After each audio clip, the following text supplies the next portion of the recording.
News India 27 नव्या पिढीचं नवं माध्यम। शासकीय सेवेत 37 वर्षे काम केलंय। इतक्या वर्षांची सेवा बजावून आज सेवेतून समाधानाने निवृत्त होत आहे। या प्रदीर्घ सेवेतून निवृत्त होत असताना समाजाच्या विकासासाठी अनेक विविध उपाययोजना राबविल्या, त्याचा समाजाला उपयोग झालाय।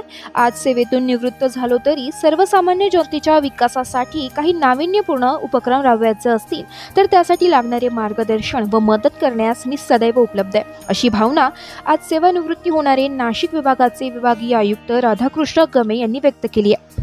जलवैभव सभागृह, महाराष्ट्र पर्यावरण अभियांत्रिकी प्रशिक्षण व संशोधन संस्था नाशिक मित्रा येथे आयोजित सेवापूर्ती गौरव सोहळ्यात सेवानिवृत्त होणारे विभागीय आयुक्त श्री गमे बोलत होते। यावेळी नवनियुक्त विभागीय आयुक्त डॉक्टर प्रवीण गेडाम, कार्यक्रमाचे प्रमुख पाहुणे म्हणून यशवंतराव चव्हाण मुक्त विद्यापीठाचे कुलगुरू प्राचार्य संजीव सोनवणे, तर कार्यक्रमाच्या अध्यक्षस्थानी अहमदनगर जिल्ह्याचे जिल्हाधिकारी सिद्धराम सालीमठ, भारती गमे आदी जण उपस्थित होते।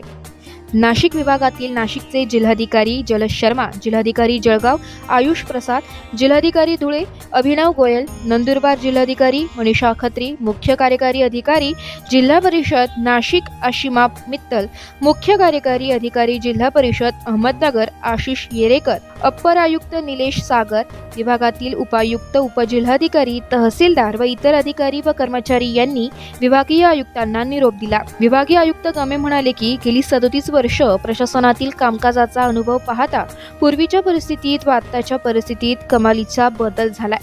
आताच्या संगणकीय प्रणालीद्वारे बरीच कामे तात्काळ निकाली निघतात, तसेच संवाद प्रणालीत झालेल्या बदलामुळे प्रशासकीय कामकाज देखील सुलभ होण्यास मदत होते।